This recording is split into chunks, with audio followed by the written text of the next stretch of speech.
What's up everybody, it's Tanner with Built Not Bought, and today I'm going to show you how I built my Roubo style woodworking workbench. Let's get right to work. I wanted to spare you a couple days of labor milling up all of this beautiful ash, but essentially I'm just making a workbench top out of 3.5-inch wide flipped on its end, and I'm dominoing and gluing that all together. So this is a little embarrassing, but I just ran my finger into the end of my domino. There was dust on the clear shield where you like aim it, or you align it, I should say. And I reached my hand underneath to wipe the dust off of that clear piece so I could see better, and literally just shoved my finger into the domino. Also, this would be a great time to please like and subscribe to my YouTube channel. I'm literally putting my blood, sweat, and tears into these videos, so. Well, I don't want to get demonetized or anything, but a little bit of microfiber cloth and electrical tape and enough bitching, and it's time to get back to work. I really need to get a first aid kit for my shop. I don't know why I haven't yet, but next time I'm out and about, I'm definitely getting one.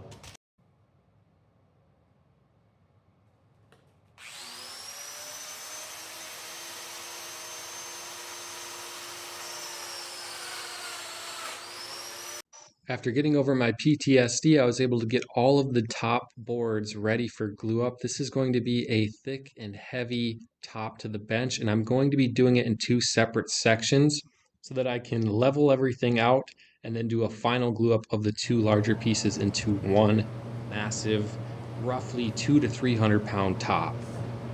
And it's times like these that I absolutely love having a 16-inch jointer. This is kind of the pride and joy of my shop, and it made easy work of flattening this entire section of the top in one pass. I want to mention that I've been heavily inspired by Pedula Studio, who has made arguably the greatest workbench of all time. I also want to shout out Nick from Sawyer Design, who has made a couple different Roubo style workbenches. Both of them have really inspired and motivated me to make my own. I don't think I'll ever be able to hold a candle to either one of those woodworkers, but my goal is to make a completely original workbench that when people see it, they know that this is the built not bought workbench. I'm going with a design that I've never personally seen before, and I'm hoping that I can execute what I've got in my head as far as how I want the legs and all of the vices and everything to come together. I've spent more time building this bench than I've spent on any other project, and it's not even close. And this workbench is going to be the foundation for every project I build in my shop moving forward. It's much more than just a simple workbench, and I'm excited to pull it off. And you might be asking yourself, why has it taken me 5 years to put together a workbench that is actually somewhat functional? And to answer that question is I was super intimidated to take on the task. There's a lot of hours, and not to mention a lot of dollars that go into a really nice workbench. And in this bench, I'm going to have $3,000 to $4,000 invested in just materials, parts, and hardware.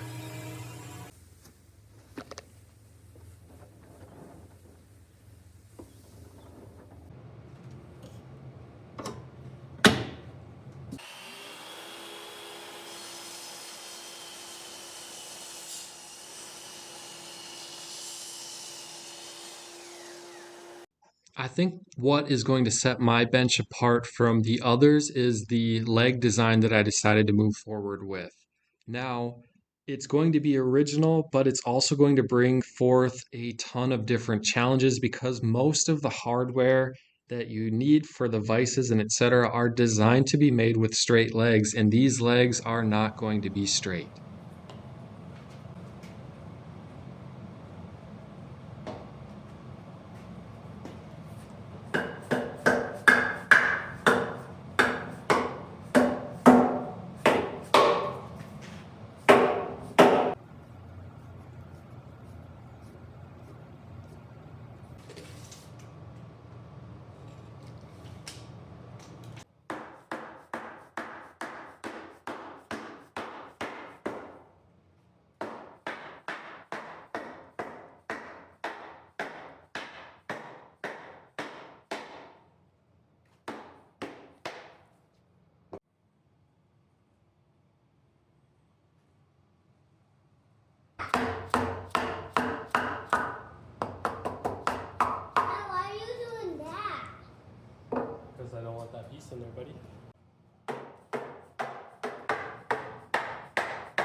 I'm moving forward with a leg design that has the tops of the leg exposed through the top of the actual workbench itself, and this is referred to as a through tenon or a sliding dovetail tenon.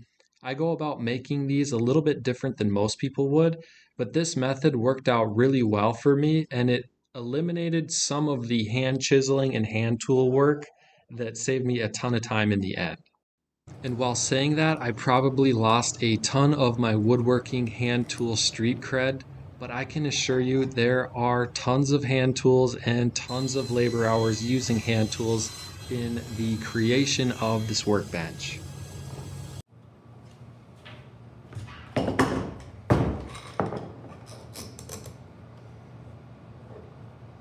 If you've been watching my videos for a while or paid attention during this one, every time I have to use my old workbench, it's just a hassle. It's not sturdy and it shakes and squeaks and racks, and this is exactly why I'm putting a lot of time and money into the new workbench.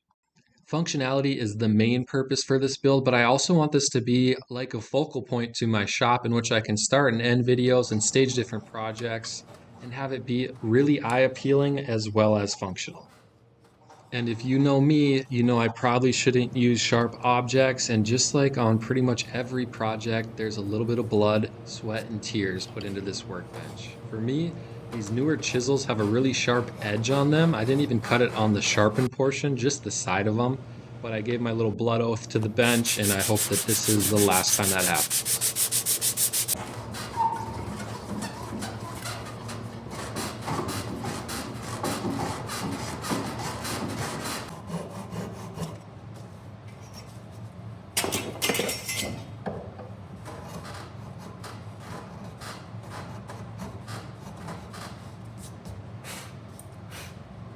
I do want to mention that I use these references several times because my brain doesn't work very good. And this is really nice to have for your layout because you don't want to screw anything up here. And these angles just make you get all turned around. But I've got my top, my middle, and my bottom, and I just label everything. This is the A leg and this is the front, meaning when you're looking at it from this direction, it's going to go down, out, down. I also, before I get too far ahead of myself, drew where my stretchers are going to be because the bottom is going to have a piece connecting it, and then when you look at it from the side, there's going to be a stretcher going this way. Well, good morning, everybody. It's the first week of April, and we have a snow day, which even in North Dakota, that is kind of rare. Yeah, we got dumped on about a foot of snow. So that puts a little bit of a damper on the mood and the excitement of warm weather and springtime. But the nice thing about a snow day is it means I get to work in the shop a little bit extra. So I'm going to head out there and continue working on this bench. Good girl. Debbie boy. Are you excited about the snow? Are you so excited? Good boy.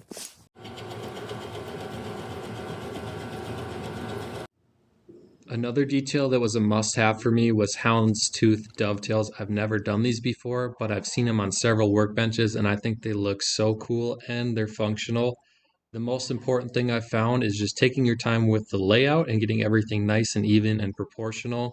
And then the next most difficult thing, of course, is cutting them out and getting all of your corners, which get so tight with these chisels, perfectly carved out so everything fits together like a glove.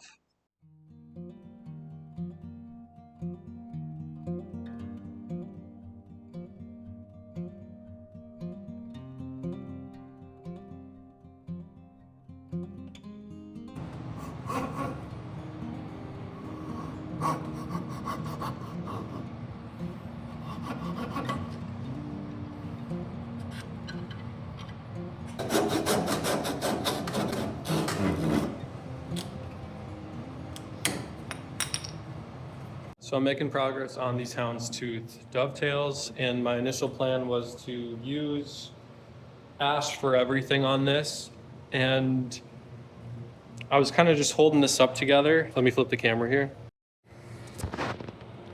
So this essentially would be like the breadboard end, if you will, of the tabletop or the bench.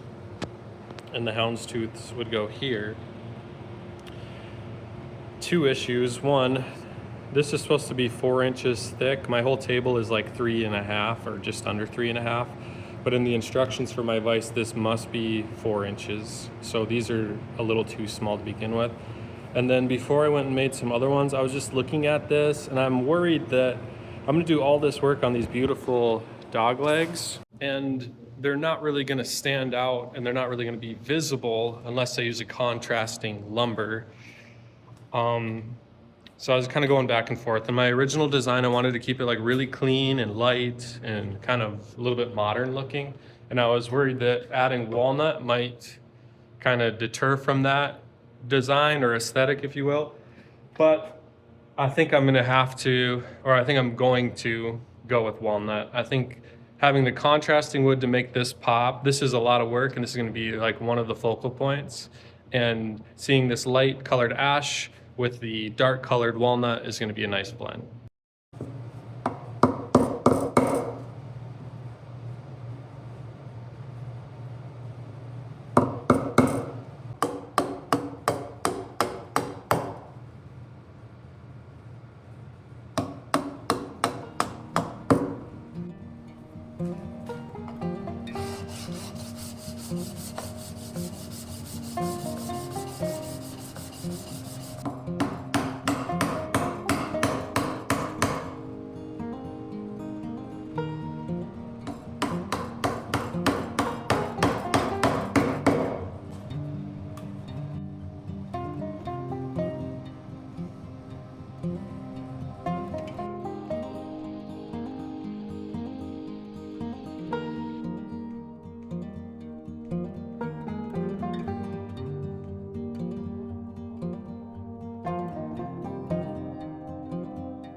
Well, I got it seated.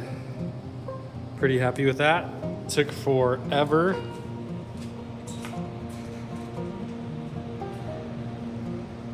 Most frustrating thing about this, sorry, I'm a little out of breath.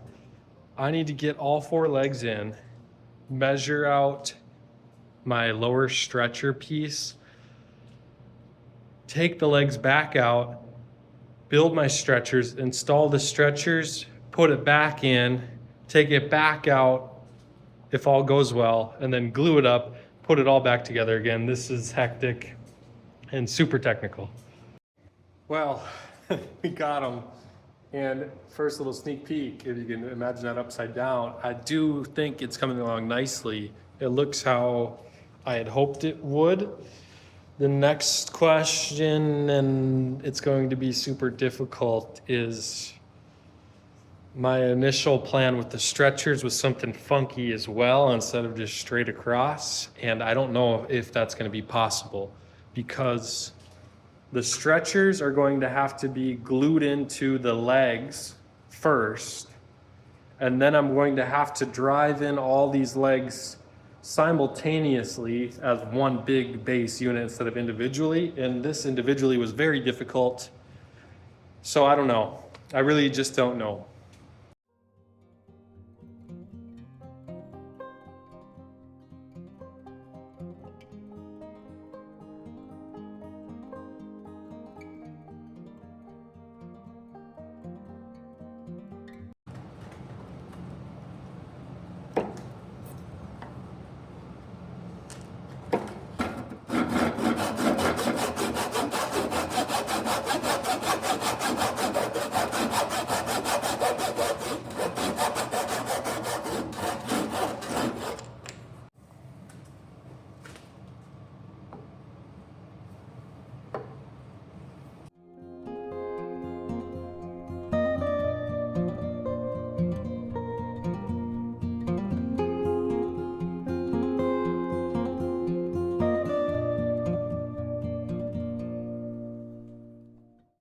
Well, I'm having a hell of a time here trying to get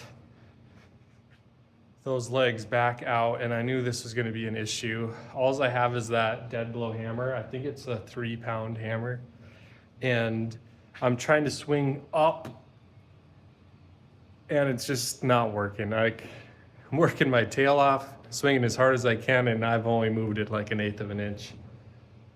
So my next plan is to try and flip it so that it's in the upright position and then elevate it so the legs are off the ground so that I can pound down through the tabletop.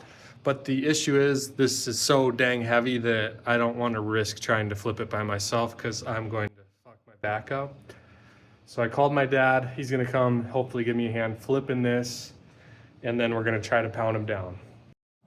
All right, we got it flipped upright. A little bit sketchy in a way. We're up on blocks to give us some clearance to pound this through, and swinging downward is working much better. As you can tell, I'm already subsurface here, so we're gonna keep on keeping on.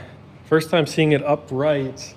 I have to say I really like these legs. I just fingers crossed this all comes together the way I hope.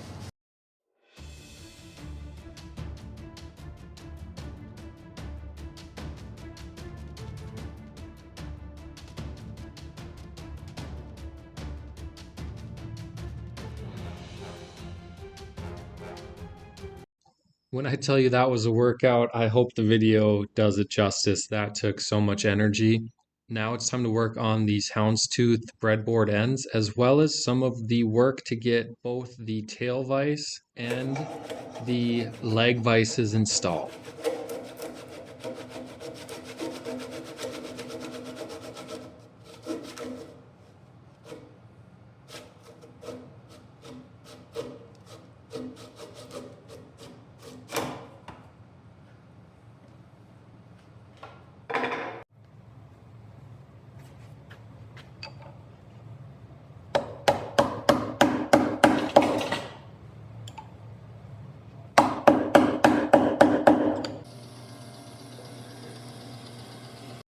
So I want these stretchers to be drawboard into the legs, and to do that I'm just marking out the center of the hole with the Forstner bit that I use to drill my pilot holes. And then I'm going to inset that hole just slightly, maybe a 1/16 of an inch or so, and then drill through the actual stretcher piece. And then when I go to drive my dowel in, it's going to squeeze this nice and tight.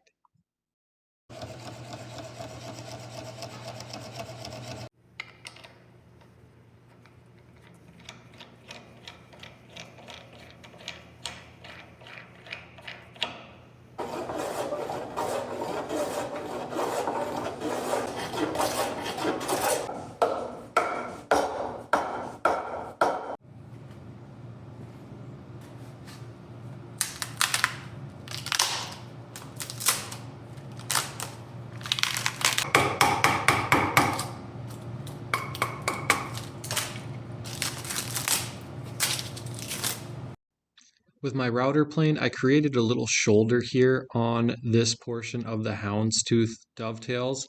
I'm going to take that shoulder over to the breadboard end and use it to kind of reference off of and keep everything nice and square. You could do this without that shoulder, but I think it's well worth the extra time. It keeps everything square and will make the whole process a little bit easier.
Good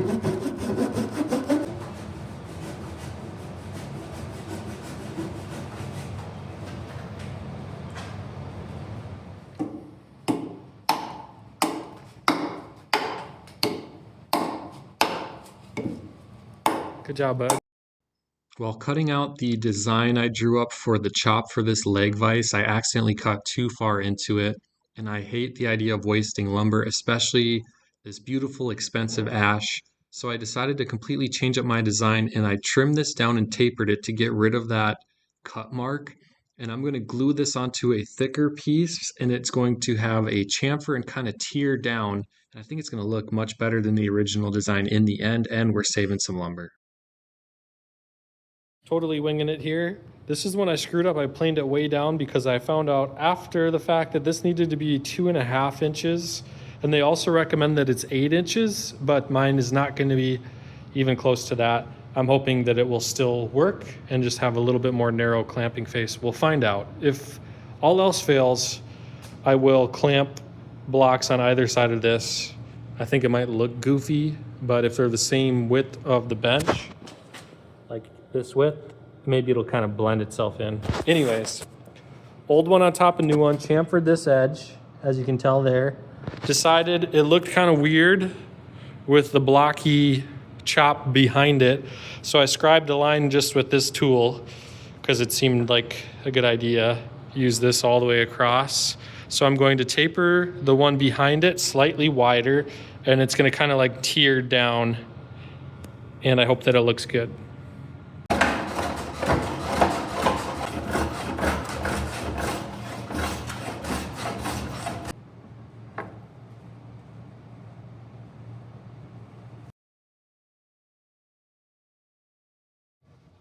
Well, I'm pretty embarrassed to even mention this. So this is kind of an embarrassing mistake. Notice these two holes. The one on the left is supposed to be the same as the one on the right, so it's much larger than it was supposed to be.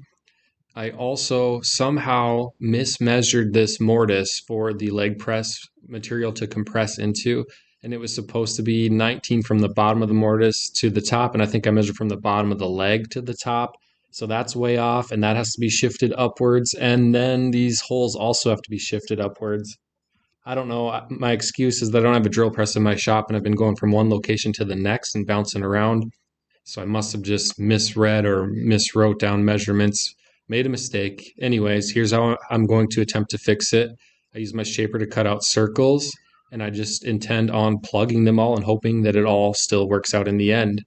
And while we're talking about mistakes, I also figured out at about this point that I didn't have enough overhang on the top for my workbench to account for the length of the tail vise. So I ended up having to chop all of that down to make it work. This was pretty nerve-wracking because this vise was close to $400, and I ended up cutting off about 4 inches in total length. And I put off cutting everything down for literal weeks. I was looking for any other alternative. In the end, my options were to completely relocate a leg, make an entirely new top that was larger, or take the risk and cut down all the metal on this vise, and that's what I ended up doing. Re-drilled the hole, a little bit of a gap on this side. Looks pretty good on this side. I'm hoping that the flange hides that completely.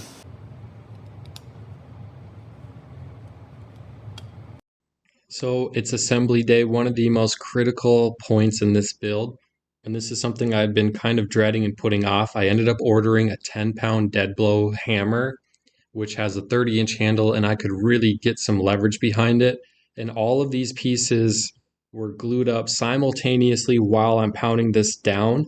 And then my wife was giving me a hand getting all the glue holes ready, and I tapered all those walnut pins, and those are all drawboard like I mentioned. So as I tap them in, it locks everything in tight.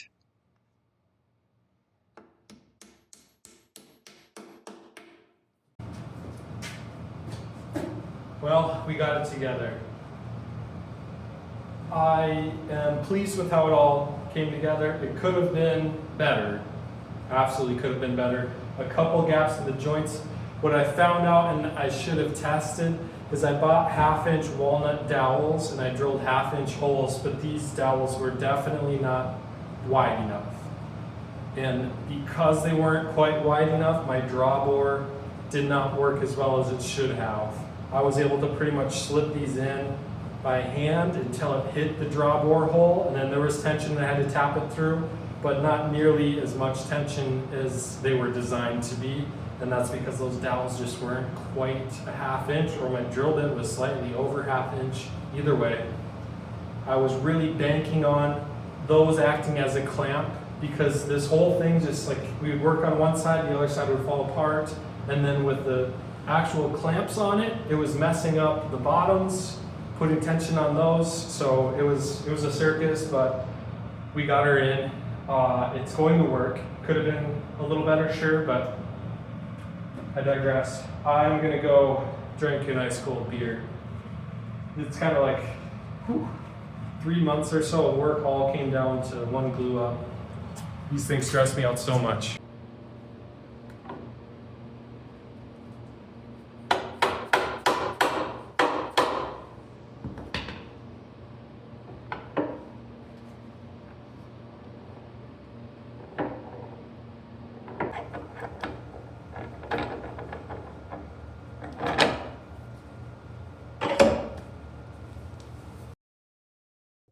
And we're adding another stressful glue up to this project, and that's getting these houndstooth dovetails into place.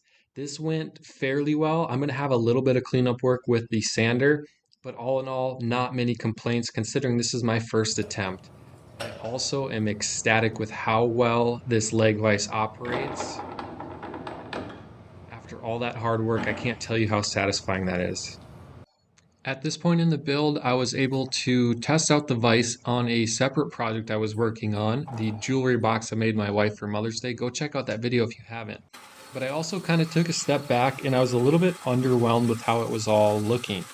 My first goal, or one of my main goals with this, was to make it a statement workbench, something that really popped off and caught your eye and caught your attention. And I thought it was just a little bit underwhelming, so I found some highly figured walnut laying around in the shop and cut a thin veneer, used my vacuum press to get even clamping pressure across that veneer. And I think this little pop of walnut and figuring is going to ramp up the overall look of this bench quite a bit. And with a little more fabricating to some of the vise hardware to get it to work with my bench, along with creating this jig to help me flatten all the raised portion of the legs poking through the top of the bench, I was able to continue progress on the top. There's just 2 more pieces that I need to glue into place that are going to basically complete the top portion of this build. And it's all about the details, right? I wanted to customize this bench even further, so I inlaid some lettering with some black epoxy just to really make it stand out as my own.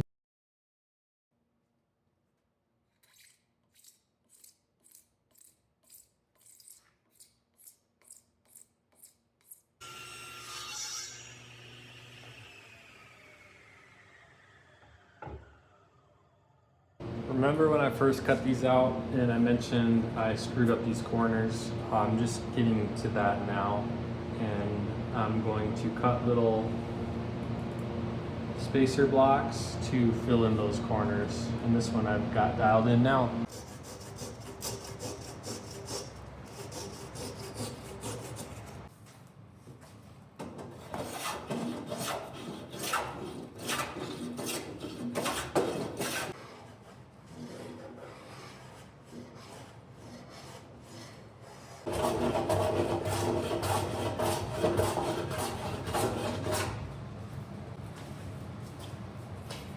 Another audible on the workbench.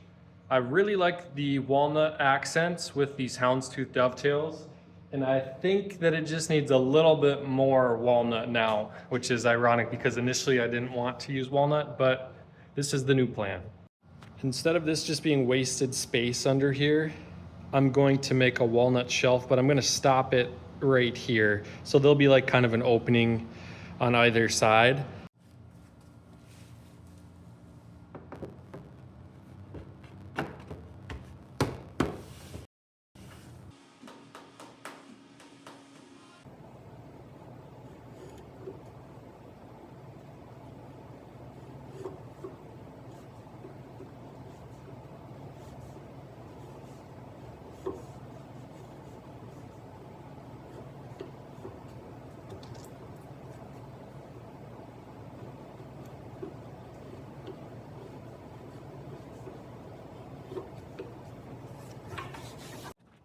Well, folks, we are back out in the wood shop, and I've got this bottom panel that is going to go underneath the workbench. Now, this panel is going to expand and contract this way with seasonal change, not so much along the long grain here. So you have to be careful when you're attaching something going perpendicular to the rest of it. Check this out.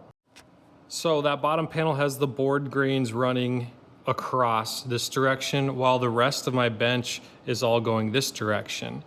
So if I were to just permanently glue those in place, they would shrink this winter when it gets super dry. And as they're trying to shrink, it will literally start to crack and pull itself apart because there's no room for movement here. So the solution is these little clips here. And I use my domino, as you can see over there, and these just slip right into that hole. And I actually need to elongate that a little bit so that as this panel tries to move in this direction, as it gets humid or dry, it will be able to move, but it won't lift up from here because we want it to be nice and flush with this surface. And while we're talking about this panel, this is the angle that matches up with those lower stretchers. Unfortunately, I cannot cut that steep of an angle with this setup. I cut it at a 45 here. I'm going to glue and attach this in place, and then I think I'm just going to have to plane this down by hand to get it to match nice. I'm using the shaper to punch out the little holes for my little pop-up hold downs, and they're going to be 1.5 inches by 1.5 inches because that's what this opening is, and I've got a 1/4 inch round over on them.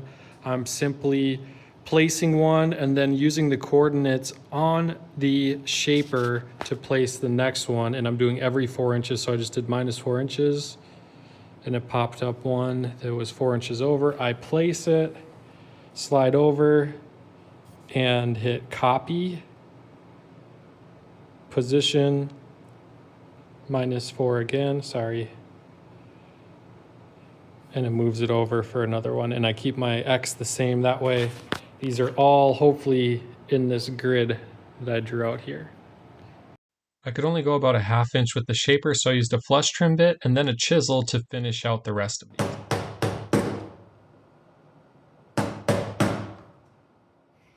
Oh, you guys, another screw up. Why do I keep doing this to myself? So I was sanding out the deeper scratch marks from my drum sander, and I sanded through this veneer right here. Oh no! This is some of the most beautiful and the only figured wood I had in my shop. And now I have to plane this all off and do it again, because that looks like you know what.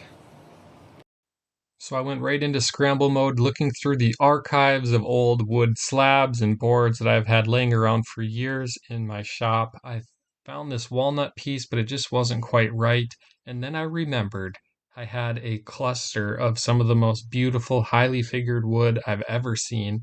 And these pieces were a cutoff from a previous project, so they were very oddly shaped, but they were just wide enough to use as the leg vise. Comment down below what you think this lumber species is. I'm curious to know if any of you guys are familiar with it. I quickly cut off a chunk, and then it was time to resaw a veneer once again. I've already done this with that walnut, but I'm actually leaning more towards liking this more than the walnut. Let me know what you guys think. The vacuum bag is almost a must-have for this kind of work, and I let that sit overnight.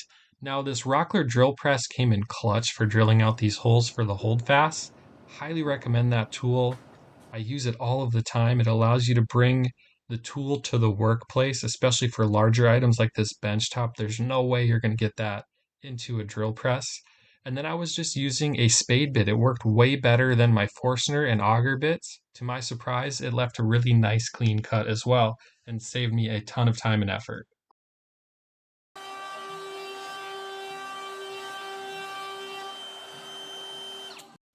Up next is the bench dogs, and I got this from Padula Studio. What a brilliant idea. He took these Bloom door hardware pieces that they offer. They're called like poppets or pop outs, and they are for cabinet doors where you like push and then they pop open. I've never seen anybody else do this before, and it's absolutely brilliant. Here's the bag if you want to order some of your own. And these are going to get epoxied into the bottom of these bench dogs and allow me to pop them up whenever I need them.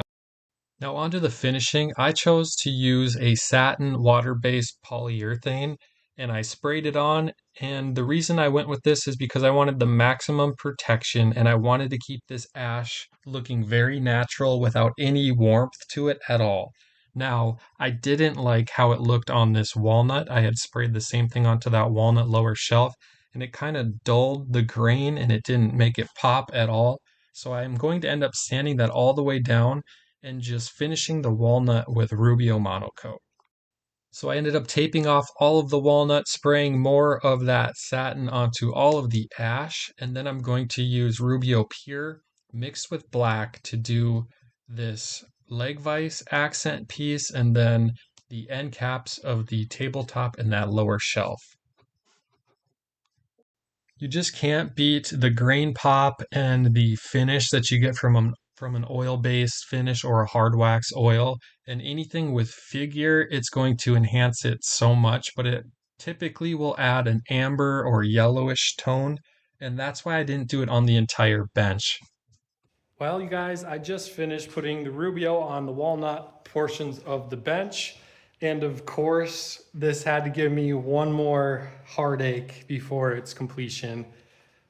Kind of a rookie mistake here. A little bit upset with myself, but look at this. I just wasn't thinking straight when I taped everything off here. That Rubio was tinted with black Rubio, and I got it on the ash that's part of those houndstooth dovetails. So it seeped into the grain there. I'm going to have to sand that off and refinish it. But no worries.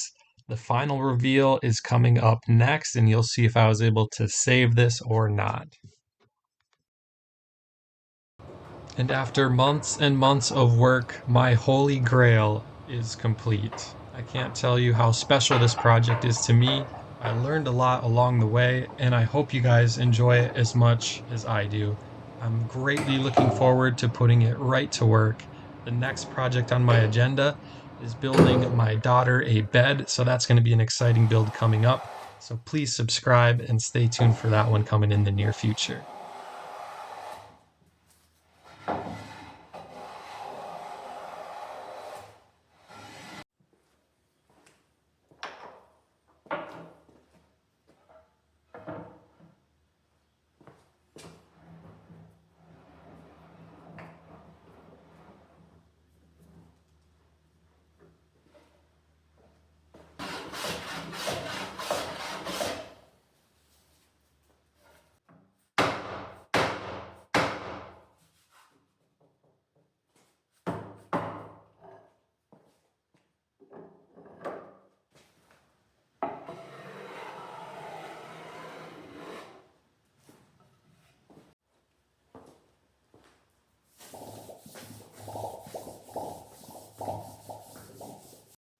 And here's another look at my old bench, and like a good friend of mine once said, started from the bottom, now we're here. I'm so relieved to have this finally done, and I'm a little scared to scuff it up right away.